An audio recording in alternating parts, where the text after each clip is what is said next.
بسم الله الرحمن الرحیم. اللهم صل علی محمد و علی آل محمد كما صليت على ابراهیم و علی آل ابراهیم انك حمید مجید و بارک علی محمد و علی آل محمد كما بارکت علی ابراهیم و علی آل ابراهیم انك حمید مجید. عرض سلام دارم و ادب و احترام خدمت همه شما خوبان و سروران. امیدوارم هر کجا که هستین در عبادت الله متعال و تلاوت قرآن کریم هر لحظه و هر روز زندگیتان زیباتر از لحظات و روزهای گذشته آن سپری گردد. همچنان با شما عزیزان در برنامه آموزش روحانی قرآن کریم گام به گام پیش میریم با تلاوت سوره های پایانی کلام الله مجید. در درس امروز هم سوره های دیگری از کلام الله مجید رو به همراه شما عزیزان مراجعه و مرور خواهیم کرد. سوره مبارکه القارعه که بسیاری از عزیزان این سوره رو شنیدند و بسیاری از عزیزان حفظ دارند و سوره زیبایی است که در نمازها زیاد تلاوت میشه و خیلی از عزیزان شاید حفظ هستند، اما باز هم به همراه شما عزیزان این تلاوت این سوره رو آغاز میکنیم و خط به خط و کلمه به کلمه و بلکه حرف به حرف این سوره رو پیش خواهیم رفت تا ببینیم که آیا تلاوت ما تلاوت صحیحی است در این سوره و یا نه. و در کنار این درباره روحانی قرآن کریم هم تمرینی خواهیم داشت. خود این سوره تمرین نیست، درباره بهتر خواندن قرآن کریم و بهتر یاد گرفتن تعلیم این سوره تا بتونیم که این سوره رو برای عزیزان دیگر رو هم یاد بدیم که اونها هم بتوانند بخوانند. تصویر سوره مبارکه القارعه رو به همراه شما عزیزان می‌بینیم و شروع می‌کنیم تلاوت این سوره. در آغاز هر تلاوتی با اعوذ بالله من الشیطان الرجیم آغاز خواهد شد. ما هم تلاوتمون رو با این تعبیر به فرموده الله متعال و به دستور الله متعال آغاز میکنیم. اعوذ بالله من الشیطان الرجیم بسم الله الرحمن الرحیم. در ابتدا ما اینجا در ابتدای سوره مبارکه القارعه یک الف داریم که علامت صاد روش هست. این الفی که علامت صاد روش هست رو ما اسمش رو میگیم الف وصل. این صاد از کلمه وصل گرفته شده و به اسم الف وصل معروف است، یعنی در وصل ما قبلش به ما بعدش خوانده نمیشه، اما وقتی که در ابتدا میاد مثل اینجا خوانده میشه. خب شاید این سوال پیش بیاد که اینجا در ابتدای خود سوره دیگه الف وصل به چه معناست؟ این که خودش ابتداست، چطور ما قبلش رو به این وصل میکنیم؟ ما قبلش خود بسم الله الرحمن الرحیم ابتدای سوره است که بسم الله الرحمن الرحیم را که ما بخوایم مثلا بچسبانیم به خود ابتدا میتونیم بسم الله الرحمن الرحیم القارعه به این شکل خوانده میشه و اینجا الف وصل دیگه خوانده نمیشه، چون وقتی که بخوایم بسم الله الرحمن الرحیم رو بچسبانیم ما قبلش به ما بعدش وصل میشه. اما به هر حال اینجا وقتی که میخوایم از ابتدای سوره شروع بکنیم الف وصل رو بخوایم در ابتدا بخوانیم، الف وصل نیاز داره به حرکت چون بعدش ساکن هست. وقتی بعدش ساکن هست این علامت ساکن نیاز داره به یک حرکتی که ما قبلش باشه تا به کمک اون خوانده بشه. قاعده خواندن الف وصل این است که الف وصل وقتی در ابتدا قرار گرفت و خواستیم بخوانیم بعدش لام آمد، نگاه میکنیم که بعدش چی هست. اگر بعدش لام بود همیشه به الف فتحه میدیم. هر وقت بعد از الف وصل لام آمد همیشه آن الف فتحه میگیره بلا استثنا. آن الف چه لامش خوانده بشه چه خوانده نشه. احیانا این لام بعدش خوانده نمیشه اصلا، هیچ علامتی نداره، حتی ساکن هم نیست. بعضی وقتا ساکنه. الف وصل وقتی بعدش لام اومد فتحه میگیره همیشه.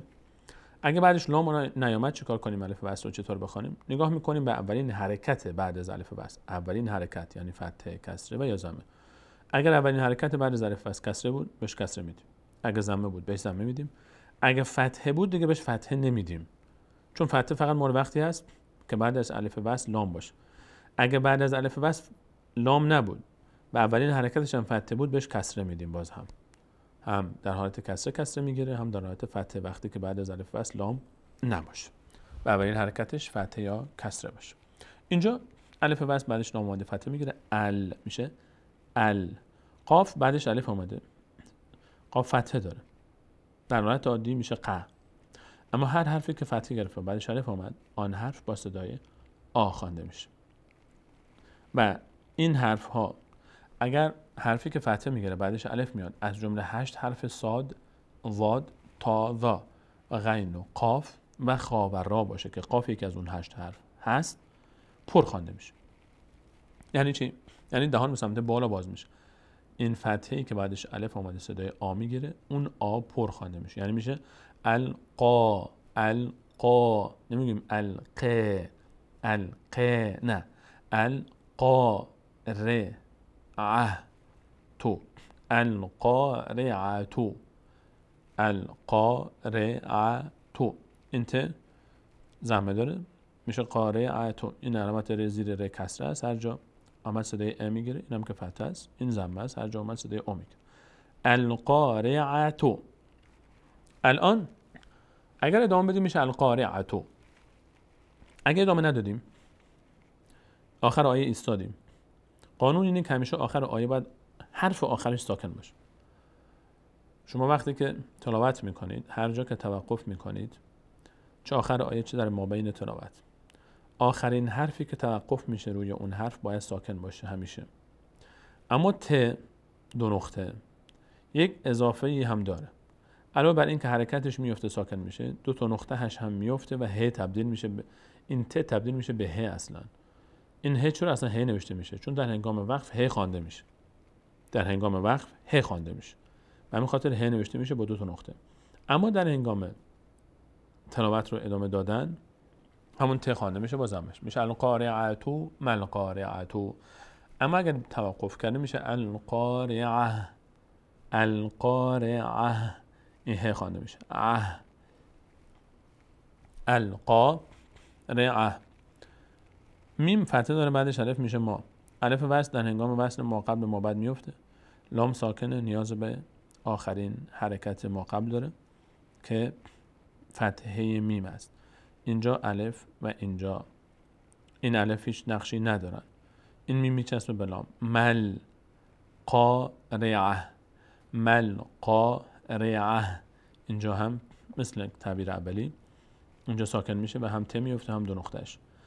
القارعة مل قارعة.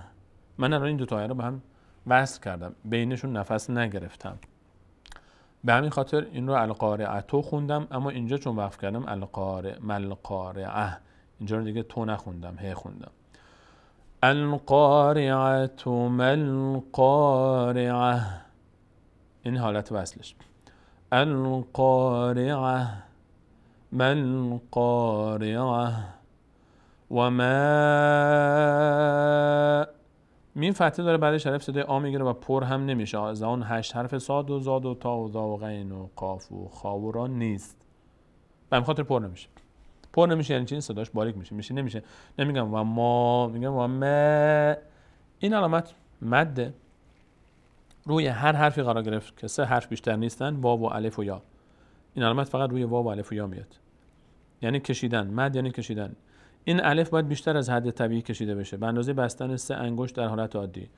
و ما، به این شکل. و ما اد. الف همزه میچسبه به دال، دال ساکنه. هر حرفی که ساکن بود دو نکته رو باید دربارش دقت کنیم. هر حرف ساکن دو نکته دربارش دقت میشه. یکی این که اصلا خود خواندن ساکن همیشه به همراه آخرین حرکت ما قبله، چون خودش حرکت نداره، نیاز به ما قبل داره. اد. دومین نقطه‌ای که باید درباره حرف ساکن دقت کرد اینه که این حرف ساکن اگر از 5 حرف قاف تا با، قاف تا با، جیم و دال بود که اگه سر هم نوشته بشه میشه قطب جد. کلمه قطب جد رو اگر حفظ بکنید این 5 حرف رو به راحتی به خاطر میسپارید. قاف تا با، جیم، دال. اگر اینها ساکن بودند، اصل بر ساکن اینه که ساکن خودشون حرکت نداره، سکونه دیگه، یعنی بی حرکته، حرکت نکنه. اما این 5 حرف قاف تا با، جیم، دال، اینها مقداری در هنگام تلفظ اینها به حالت ساکن مقداری میلرزن در مخرج، مقداری تلفظشون فرق میکنه. مثلا اینجا الان ما دال داریم، اد نمیگیم اد، مقداری میلرزونیم در مخرج. اد زیادم نه که حرکت پیدا کنه. اد. و ما اد. را فتحه بعدش الف آمده، را فتحه داره، بعدش هم الف آمده. هر حرفی که فتحه گرفت و بعد از فتحه الف آمد، چه به این شکل کوتاه و یا به این شکل بلند، آن حرفی که فتحه داره با صدای آ خوانده میشه. و این را با صدای آ خوانده میشه و چون از آن 8 حرفی است که پر خوانده میشه، صاد، ضاد، تا، ذا، غین، قاف، خا و را هست، پر خوانده میشه. میشه چی؟ ادراک، ادراک، نمیگیم ادرک، نه، ادراک. و ما، اینجا میم باریک خونده میشه، را پر خونده میشه. دقت کنید فرق میم باریک و رای پر، هر دوتاشون الف دارن. و ما ادرا، ادرا، نمیگم ادره، نه، ادرا. و ما ادراک مل قارعه. اینجا هم پایان آیه هم دو نقطه میفته هم ضمه چون ساکن میشه. و ما ادراک مل قارعه یوم یکون، بذارید من این آیات رو مقداری برم پایین تر. یکون، یا کاف ضمه داره میشه کو، چون واو آمده بعدش، هر جا که کاف یا هر حرفی ضمه گرفت، هر حرفی که ضمه داشت بعدش واو آمد صدای او میگیره، کش پیدا میکنه ضمهش. یکونو، یکونو. الف در هنگام وصل ما قبل ما بعد میفته. لام چون هیچ علامتی نداره خوانده نمیشه. چه حروفی خوانده نمیشن وقتی هیچ علامتی ندارن؟ این رو مد نظر داشته باشید عزیزان که 4 حرف همیشه در مصحف شریف وقتی هیچ علامتی نداشتن خوانده نمیشن. 4 حرف واو، الف، لام و یا. واو و الف و لام و یا وقتی پشت سر هم نوشته بشن میشه والی. این 4 حرف وقتی که هیچ علامتی بالا یا پایینشون نبود خوانده نمیشن. فقط همین 4 حرفن. حرفای دیگری هم هستن که علامت ندارن، احیانا خوانده میشن. فقط این 4 حرف که خوانده نمیشن. فقط اینو دقت کنید، واو و الف و لام و یا. والی اگه سر هم نوشته بشن حروف والی یا هم حروف ناخوانه. الان اینجا در این مثال لام از اون حروف هست، هیچ علامتی بالا و پایینش نداره، خوانده نمیشه. نون تشدید داره. تشدید یعنی چی؟ این علامت بهش میگیم تشدید، یعنی این حرف 2 بار باید خوانده بشه. در اصل 2 تا نون بوده، یک نون ساکن با یک نون فتحه دار. نون فتحه دار سر جاشه، این نون اینا فتحش. نون ساکن حذف کردیم برای اینکه راحت تر بنویسیم، 2 بار ننویسیم. به جاش یک علامت تشدید گذاشتیم تا دلالت بکنه بر حذف آن نون ساکن. هر حرفی که علامت تشدید داشت 2 بار خوانده میشه. یک بار با کمک آخرین حرکت ما قبل، چون اولین حرفش ساکن بوده. یک بار دیگه با حرکتی که خودش داره، فتحه، کسره یا ضم. نون اینجا میچسبه به نون. اینجا نون نیاز به آخرین حرکت ما قبل داره، لام حرکت نداره، الف هم نداره، از نون کمک میگیره. نون ضمش میچسبه به نون. یکونن، نون میشه یکونن. نا فتحه بعدش الف صدای آ میگیره، نون میشه نا. نون از اون 8 حرفی نیست که پر خوانده بشه، نمیشه نا، میشه نه. یکون الناس. یک نکته دیگه هم در نظرمون باشه، نون همیشه وقتی تشدید داره مقداری در هنگام تلفظش مکس میکنیم و صدا رو در بینی نگه میداریم. یکون الناس. اینجا 3 نکته رو در نظرم بود. یک بار که نون باید با نون قبل میخوانده میشد، یک بار با فتحه خودش، دوم بعدش الف پر نمیشد، سوم که نون غنه میشد. به اصطلاح مقداری در بینی صدا رو نگه می‌داشتیم. یکون الناس، یکون الناس که، این کافه، الف در هنگام وصل میفته، لام ساکنه نیاز به آخرین حرکت ما قبل داره، فتحه کاف. کل، ف، را فتحه داره، بعدش الف صدای آ میگیره و پر هم خوانده میشه، چون را از جمله حروفی است که پر خوانده میشه. کل فراشی، الف در هنگام وصل لام میفته، این الف وصله، لام ساکنه نیاز به آخرین حرکت ما قبل داره، کسره شین میچسبه به لام. شل، مب، ثو، ث. کل فراش المبثوث. 3 نقطه در آخر ساکن میشه چون توقف کردیم روش. هر جا در آخر آیه حرفی بود باید ساکن بشه وقتی نفس میگیریم روش و توقف میکنیم. کالفراش المبثوث، حرکت نمیکنه، ببینید فقط صدای س میاد، حرکتی نداره. کالفراش المبثوث. به هم از اون حروفی هست که اینجا گفتیم از اون 5 حرف قاف و تا و با، جیم و دال هست که در هنگام ساکن بودن مقداری میلرزه در مخرج. مب، نمیگیم مب، نه مب. كالفراش المبثوث كالفراش المبثوث وتكون تكون الف در نگام وصل میفته، لام نون ضمی نون میچسبه به لام. تکون الجبال فتحه بعدش الف صدای آمو پر نمیشه. جبال وتكون الجبال وتكون الجبال کل کاف میچسبه به لام چون الف در هنگام وصل میافته. کل کمی من آیات رو پایین تر بیارم. کل میچسبه به ه، کسره به ه کمک میکنه برای خواندن. کل نه الف در هنگام وصل میافته، لام باز کمک میخواد، از نون کمک میگیریم، کسره نون میچسبه به لام. کل نل منفوش. نون ساکن ما اینجا داریم. این نون ساکنش مخفی شده و نوشته نشد. نون ساکن هر جا ما دیدیم در اینجا نون ساکن چرا ساکنش نوشته نشده و حتی اینجا جلوتر هم نون ساکن نوشته نشده در حالی که اینجا ساکنش نوشته شده. دقت کنید الان اینجا نون ساکن در آیه بعدی که بهش میرسیم علامت ساکنش نوشته شده. اینجا نون ساکن همون نون ساکن، اما علامت ساکنش نوشته نمیشه. اینجا هم علامت ساکن نون، این نون علامت ساکنش نوشته نشده در حالی که خوانده میشن. ما گفتیم فقط حروفی خوانده نمیشن که 4 تا بودن، واو و الف و لام و یا. وقتی هیچ علامتی نداشتن خوانده نمیشدن، اما نون علامت نداره ولی خوانده میشه. اینجا نون از اون حروف نیست. چرا علامتش در بعضی جاها نوشته میشه مثل این علامت ساکنش و اینجا نوشته نمیشه، مثلا اینجا و اینجا؟ این برمیگرده به شناخت احکام نون ساکن. ما هر جا نون ساکن میبینیم و یا تنوین، این رو بارها و بارها در این برنامه گفتم و ان شاء الله که حفظ شده باشه. مگه حفظ نشدید باز هم میگم تا حفظ کنید. هر جا نون ساکن و یا تنوین میبینیم بعد ببینیم که بعدش چه حرفی قرار گرفته. ما 4 تا قانون داریم برای خواندن نون ساکن، برای راحت تر خواندن نون ساکن و یا تنوین. نگاه میکنیم اگر بعد از نون ساکن یا تنوین حرف ب آمد، چون نمیشه نون و ب رو همزمان با هم ادا کرد.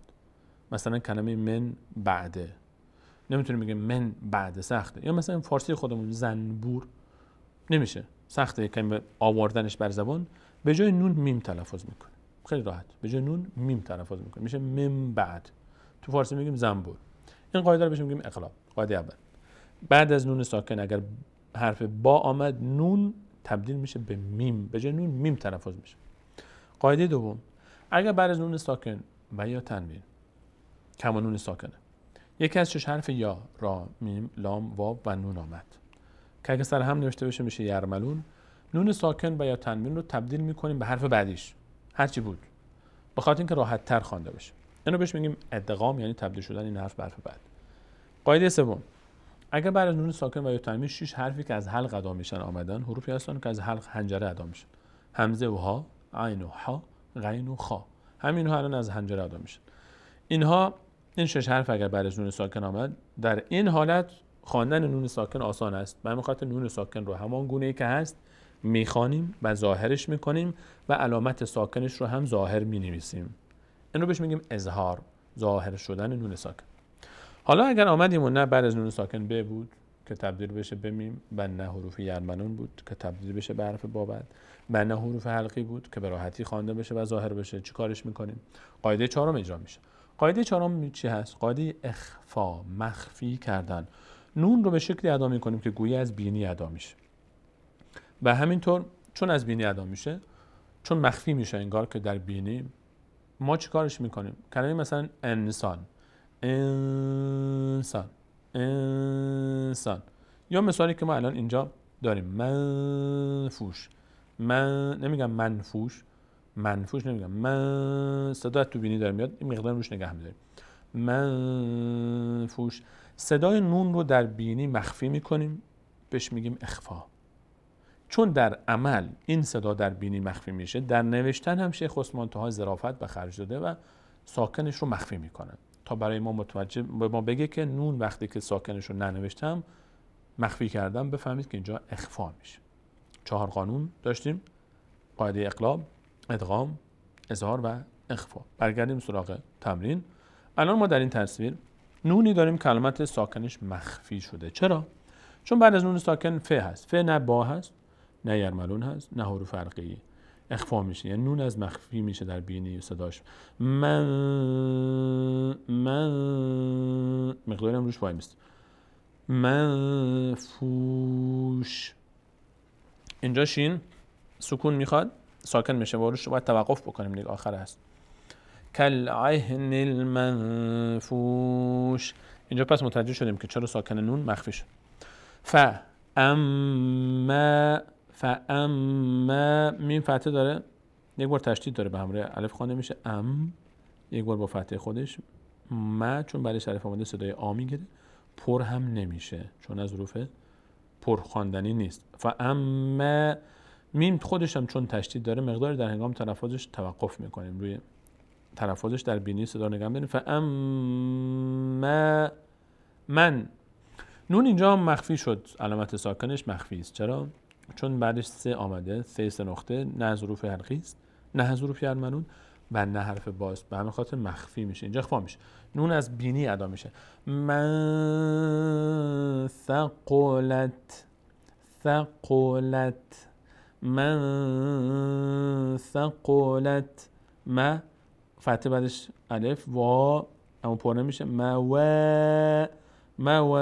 زی کسر بعدش یا صدای ای. زی نوهو زمه بعدش با صدای او. موازینوهو. اما چون آخر آیه است این واو و این زمه میفته میشه موازینوه، هی ساکن میشه. فاما من ثقلت موازینه فهو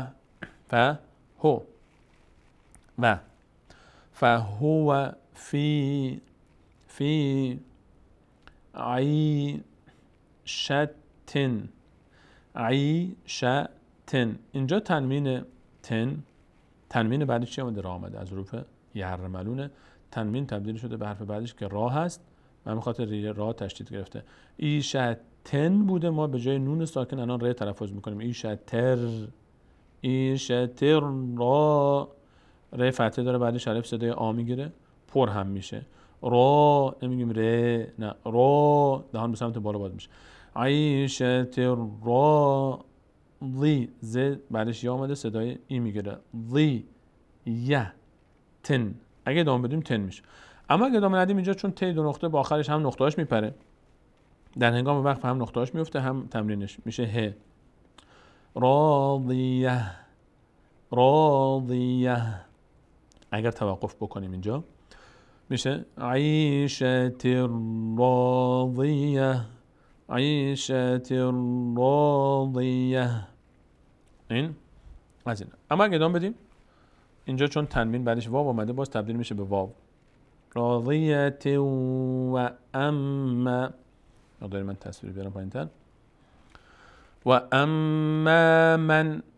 اینجا نون ظاهر شد ساکنش، گفتیم در مثال بالا چون اخفا میشد مخفی شد، اینجا هم اخفا میشد مخفی شد، اما اینجا نون ظاهر شده. چرا؟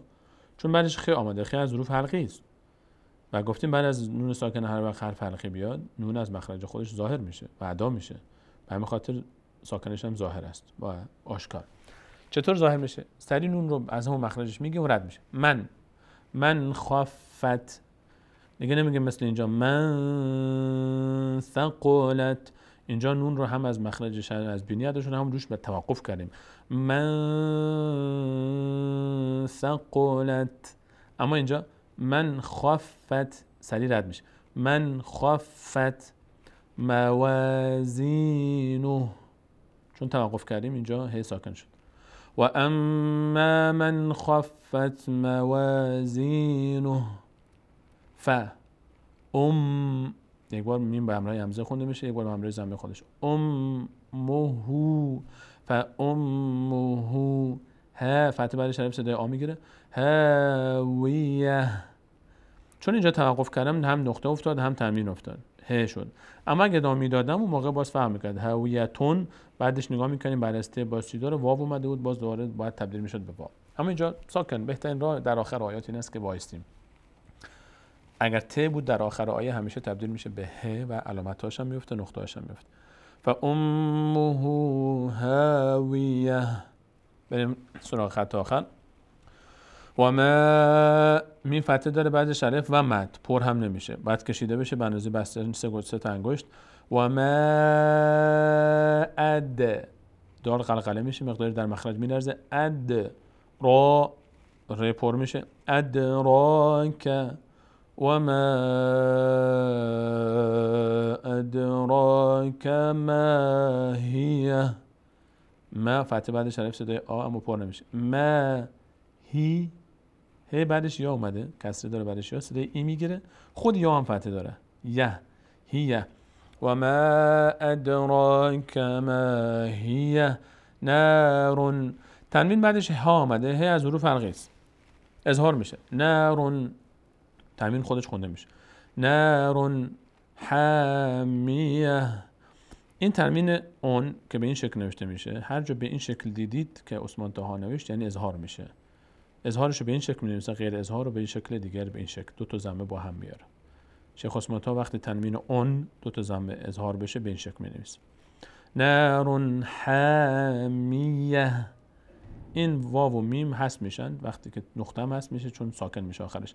این میم به خاطر این است که اگر ما بخوایم این رو ادامه بدیم، حامیتون بوده مثل این دو تا تنوین بوده، اگر به بسم الله سوره بعد بچسبونیم اون موقع چون بعدش ب میاد اقلاب میشه، تبدیل میشه به میم تنوین. اما وقتی که ساکن باشه هم نقطه ها میپره هم این علامت میشه حامیه. این سوره رو با هم یک بار تلاوت میکنیم. بسم الله الرحمن الرحیم. القارعة ما القارعة. این در نگاه وصلش. القارعة ما القارعة. وما أدراك ما القارعة. يوم يكون الناس كالفراش المبثوث. وتكون الجبال كالعهن المنفوش.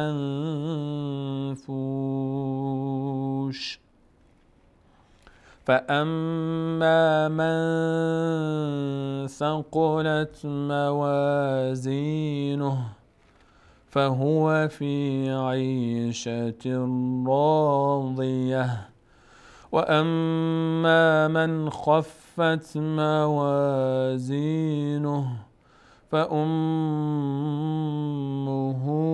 هاوية. وما أدراك ما هي نار حامیه. این هم از سوره مبارکه القارعه که درس امروزمون بود. انشاءالله در برنامه‌های بعد درس‌های دیگری رو به همراه شما عزیزان ادامه خواهیم داد. این مسیر رو انقدر ادامه خواهیم داد تا مطمئن بشیم که همه شما عزیزان تمامی صفحات کلام الله مجید رو به راحتی می‌توانید که بخوانید هر جا که باز کردید. تا برنامه بعد، الله یار و نگهدار شما.